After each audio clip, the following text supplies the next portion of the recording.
പരിശുദ്ധാത്മാവേ എന്നിൽ വന്നു നിറയണമേ. പരിശുദ്ധാത്മാവേ കൃപ ചൊരിയണമേ. പരിശുദ്ധാത്മാവേ ശക്തി പകരണമേ.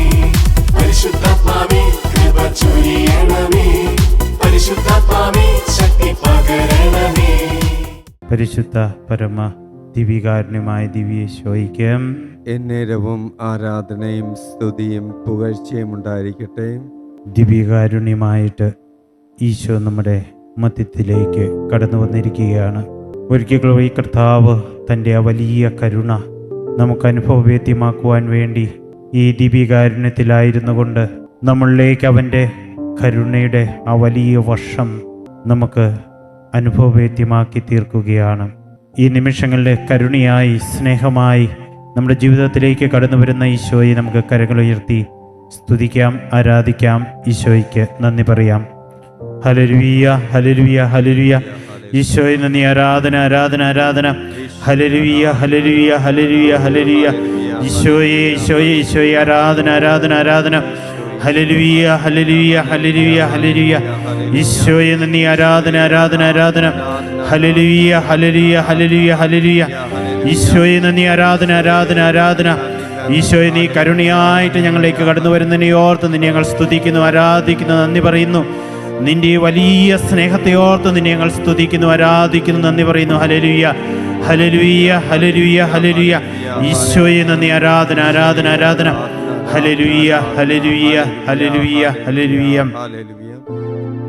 സ്നേഹമുള്ളവരെ, ഈശോയുടെ അടുത്തേക്ക് കടന്നു വന്ന കനാൻകാരി സ്ത്രീ തൻ്റെ മകളുടെ സൗഖ്യത്തിനായിട്ട് ഈശോയോട് അപേക്ഷിക്കുന്ന ഒരു പ്രാർത്ഥനയുണ്ട്.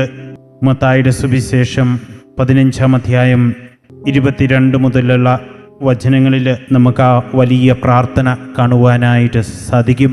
ഈശോയുടെ കരുണ ആഗ്രഹിച്ചുകൊണ്ട് ഈശോയുടെ കാൽപാദങ്കത്തിലായിരുന്നു കൊണ്ട് ആ കനാൻകാരി സ്ത്രീ, ആ വിജാതീയ സ്ത്രീ ഈശോയോട് അപേക്ഷിക്കുകയാണ്.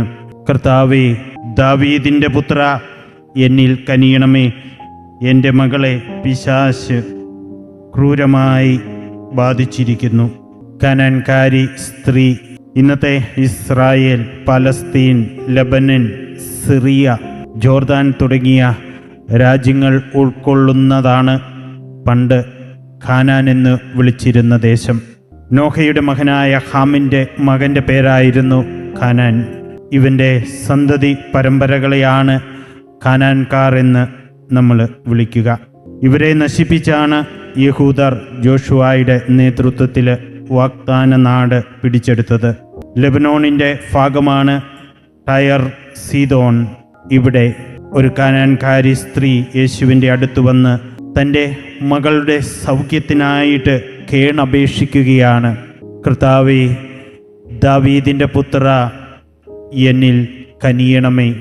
എൻ്റെ മകളെ പിശാച് ക്രൂരമായിട്ട് ബാധിച്ചിരിക്കുന്നു. കർത്താവിൻ്റെ കരുണയ്ക്കായിട്ട് പ്രാർത്ഥിക്കുന്ന ആ കനാൻകാരി സ്ത്രീയോട് ഈശോ ഒരു വാക്കുപോലും ഉത്തരം നൽകുന്നില്ല. ശിഷ്യന്മാർ അവനോട് അഭ്യർത്ഥിച്ചു, ഗുരു, അവളെ പറഞ്ഞയച്ചാലും അവൾ നമ്മുടെ പിന്നാലെ വന്ന് നിലവിളിക്കുകയാണല്ലോ. അവൻ മറുപടി പറഞ്ഞു, ഇസ്രായേൽ ഭവനത്തിലെ നഷ്ടപ്പെട്ട ആടുകളുടെ അടുത്തേക്ക് മാത്രമാണ് ഞാൻ അയക്കപ്പെട്ടിരിക്കുന്നത്. എന്നാൽ അവൾ അവനെ പ്രണമിച്ച്, കർത്താവേ, എന്നെ സഹായിക്കണമേ എന്നപേക്ഷിച്ചു. അവൻ പറഞ്ഞു, മക്കളുടെ അപ്പമെടുത്ത് നായ്ക്കൾക്ക് എറിഞ്ഞു കൊടുക്കുന്നത് ഉചിതമല്ല. അവൾ പറഞ്ഞു, അതേ കർത്താവേ, നായ്ക്കളും യജമാനന്മാരുടെ മേശയിൽ നിന്ന് വീഴുന്ന അപ്പക്കഷ്ണങ്ങൾ തിന്നുന്നുണ്ടല്ലോ. യേശു പറഞ്ഞു, സ്ത്രീയെ, നിന്റെ വിശ്വാസം വലുതാണ്. നീ ആഗ്രഹിക്കുന്നത് പോലെ നിനക്ക് ഭവിക്കട്ടെ. ആ സമയം മുതൽ അവളുടെ പുത്രി സൗഖ്യമുള്ളവളായി തീർന്നു. പ്രിയമുള്ളവരെ, ഈ കനാൻകാരി സ്ത്രീ യേശുവിൻ്റെ ശക്തി തിരിച്ചറിഞ്ഞ ഒരു അന്യ മതക്കാരി വിശ്വാസിയായിരുന്നു. തൻ്റെ ദൈവങ്ങളായ ബാൽ, അക്ഷര തുടങ്ങിയ ദൈവങ്ങളോട് പ്രാർത്ഥിച്ചിട്ടും യാതൊരു ഫലവും കിട്ടാതെ എല്ലാ വാതിലുകളും കൊട്ടിയടിക്കപ്പെട്ട ഇവൾ നിവൃത്തികെട്ട് യേശുവിൻ്റെ രക്ഷയിൽ ആശ്രയിച്ചിരിക്കുകയാണ്. യഹൂദർ പലരും തിരിച്ചറിയാതെ പോയ ക്രിസ്തുവിൻ്റെ കരുണയും സ്നേഹവും ഈ വിജാതീയ സ്ത്രീ തിരിച്ചറിയുകയാണ് അവളുടെ ജീവിതത്തിൽ. അന്യനാട്ടിൽ നിന്ന് യേശുവിൻ്റെ അടുത്ത് വന്ന് കർത്താവിനോട് അവൾ കേണപേക്ഷിക്കുകയാണ്. കർത്താവേ, ദാവീദിൻ്റെ പുത്ര, എന്നിൽ കനിയണമേ. എൻ്റെ മകളെ ബാധിച്ചിരിക്കുന്ന ഈ പിശാചിൻ്റെ ബന്ധനത്തിൽ നിന്ന് അവളെ നീ മോചിപ്പിക്കണമേ. ആദ്യം ആ സ്ത്രീയോട് ഒരു അനുകൂല നിലപാട് കർത്താവ് സ്വീകരിച്ചില്ല. അവളെ ഒരു വിജാതീയ സ്ത്രീ എന്ന നിലയിൽ കർത്താവ് നിരുത്സാഹപ്പെടുത്തുകയും ചെയ്തു. എന്നാൽ യേശുവിനോട് ഒരാത്മീയ സംവാദം നടത്തി യേശുവിൻ്റെ മനസ്സ് തനിക്ക് അനുകൂലമാക്കി മാറ്റിയ കനാൻകാരി സ്ത്രീ നമുക്ക് ഒരു വലിയ മാതൃകയാണ്. പല പ്രാവശ്യം പ്രാർത്ഥിച്ചിട്ടും മുടങ്ങാതെ ശുശ്രൂഷകളിൽ പങ്കെടുത്തിട്ടും എല്ലാ ദിവസവും വിശുദ്ധ കുർബാനയിൽ പങ്കെടുത്തിട്ടും എൻ്റെ കാര്യങ്ങൾ സാധിച്ചു കിട്ടിയില്ലല്ലോ എന്ന വലിയ നിരാശയിൽ കഴിയുന്ന നമ്മൾ ഒരുപക്ഷെ പ്രാർത്ഥനകൾ പോലും നിർത്തിയേക്കാമെന്ന് ചിന്തിക്കുന്ന നമ്മൾ, ഞാൻ ഇത്രമാത്രം പ്രാർത്ഥിച്ചിട്ടും കർത്താവിൻ്റെ പ്രാർത്ഥന കേൾക്കുന്നില്ലല്ലോ എന്ന് പലപ്പോഴും നമ്മൾ നിലവിളിച്ചു പോകാറുണ്ട്. ഈ കാനാൻകാരി സ്ത്രീയുടെ വിശ്വാസം കർത്താവ് അവളെ നിരുത്സാഹപ്പെടുത്തി. എന്നാലും അവൾ കർത്താവിനോട് കേണപേക്ഷിക്കുകയാണ്. പലപ്പോഴും നിരാശപ്പെട്ട് പ്രാർത്ഥനകൾ നിർത്തുന്ന നമ്മൾ ഈ കാനാൻകാരിയുടെ പ്രാർത്ഥനയുടെ സ്ഥിരത, കർത്താവിൻ്റെ നിരുത്സാഹത്തിൻ്റെ മുന്നിലും അവളുടെ വിശ്വാസ സ്ഥിരത, പ്രിയമുള്ളവരെ, നമുക്ക് ഒരാത്മീയ സ്ഥിരതയും ആഴമായ വിശ്വാസവും നൽകണം. മത്തായിയുടെ സുവിശേഷം 7-ാം അധ്യായം 7 മുതൽ 7-8 വചനങ്ങളിൽ ശക്തമായിട്ട് നമ്മൾ എത്രമാത്രം ആഴമായിട്ട് പ്രാർത്ഥിക്കണമെന്ന ഒരു വചനമുണ്ട്. മത്തായി അധ്യായം 7 വാക്യങ്ങൾ 7-8. ചോദിക്കുവിൻ, നിങ്ങൾക്ക് ലഭിക്കും; അന്വേഷിക്കുവിൻ, നിങ്ങൾ കണ്ടെത്തും; മുട്ടുവിൻ, നിങ്ങൾക്ക് തുറന്നു കിട്ടും. ചോദിക്കുന്ന ഏവനും ലഭിക്കുന്നു, അന്വേഷിക്കുന്നവൻ കണ്ടെത്തുന്നു, മുട്ടുന്നവന് തുറന്നു കിട്ടുന്നു. പ്രിയമുള്ളവരെ, ആ കാനാൻകാരി സ്ത്രീ എത്രമാത്രം വിശ്വാസത്തോടെ വിശ്വാസത്തിൻ്റെ ആ വലിയ ആഴങ്ങളിലേക്ക് കടന്നു ചെന്നിട്ട് കർത്താവിനോട് കേണപേക്ഷിച്ചപ്പോൾ വിജാതീയ സ്ത്രീ ആയിരുന്നിട്ട് പോലും കർത്താവ് അവളോട് കരുണ കാണിക്കുകയാണ്.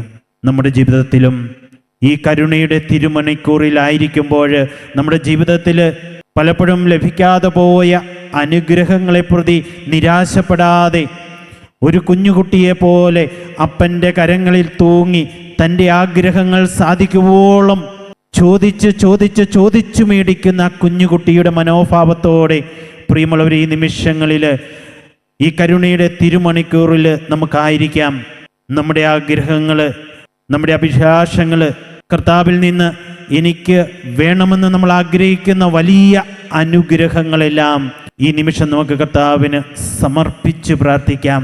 ഒരുപക്ഷെ വളരെ നാളുകളായിട്ട് നമ്മൾ കർത്താവിന് മുമ്പിൽ പ്രാർത്ഥിക്കുകയായിരിക്കാം. ഒരു ഉത്തരം കിട്ടാതെ നിരാശയിലേക്ക് നമ്മൾ കടന്നു പോയിട്ടുണ്ടെങ്കിൽ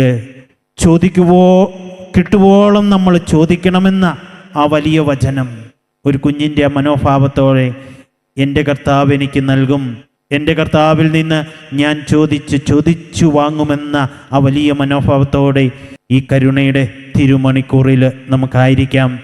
ഓൺലൈനിലായിരുന്നു കൊണ്ട് ഈ കരുണയുടെ തിരുമണിക്കൂറിൽ കർത്താവിൻ്റെ കരുണയോട് ചേർന്ന് നിന്നുകൊണ്ട് കർത്താവിനെ സ്തുതിക്കുകയും ആരാധിക്കുകയും ചെയ്യുന്നവർ തങ്ങളുടെ നിയോഗങ്ങളെല്ലാം കർത്താവിലേക്ക് ഉയർത്തുക. ചോദിക്കുവിൻ, നിങ്ങൾക്ക് ലഭിക്കും എന്ന കർത്താവിൻ്റെ വലിയ വചനത്തിൽ അധിഷ്ഠിതമായിട്ട് വലിയ വിശ്വാസത്തിൻ്റെ മേഖലകൾ തുറന്ന് കർത്താവിന് മുമ്പിൽ നമുക്കായിരിക്കാം. കർത്താവിൻ്റെ കരുണ ഈ നിമിഷങ്ങളിൽ നമ്മളിലേക്ക് ഒഴുകിക്കൊണ്ടിരിക്കുകയാണ്. നമ്മുടെ ഓരോ ആവശ്യങ്ങളും കർത്താവിന് ഈ നിമിഷങ്ങളിൽ സമർപ്പിച്ച് പ്രാർത്ഥിക്കാം. രോഗികൾ രോഗസൗഖ്യത്തിനായിട്ട് പ്രാർത്ഥിക്കുക. കടബാധ്യതയുള്ളവർ തങ്ങളുടെ കടബാധ്യതകളെല്ലാം കർത്താവ് ഏറ്റെടുക്കുവാനായിട്ട് എല്ലാ കടബാധ്യതകളും സമർപ്പിച്ച് പ്രാർത്ഥിക്കാം. തടസ്സങ്ങൾ, ബന്ധനങ്ങൾ, മുറിവുകൾ, വേദനകളൊക്കെ നമ്മുടെ ജീവിതത്തിലുണ്ടെങ്കിൽ കർത്താവ് ഏറ്റെടുക്കുമ്പോൾ എല്ലാം എൻ്റെ നന്മയ്ക്കായിട്ട് ഭവിക്കുമെന്ന വലിയ വിശ്വാസത്തോടെ ഈ കർത്താവിൻ്റെ തിരുസന്നിധിയിൽ നമുക്കായിരിക്കാം. കർത്താവിൻ്റെ കരുണയിൽ നമുക്ക് ആശ്രയിക്കാം. നമ്മുടെ ഓരോ നിയോഗങ്ങളും കർത്താവിലേക്ക് ഉയർത്തിക്കൊണ്ട് കർത്താവിൻ്റെ കരുണയിൽ ആശ്രയിച്ചുകൊണ്ട് കനാൻകാരി സ്ത്രീയുടെ ആ വിശ്വാസം പോലെ ഞാൻ വിളിക്കുന്നവൻ ശക്തനാണ്, എനിക്കവൻ ഉത്തരമരുളുമെന്ന അവിശ്വാസത്തോടെ നമ്മുടെ നിയോഗങ്ങളെല്ലാം കർത്താവിലേക്ക് ഉയർത്തിക്കൊണ്ട് ഈ സമാപന ആശീർവാദത്തിനായിട്ട് നമുക്ക് ഒരുങ്ങാം.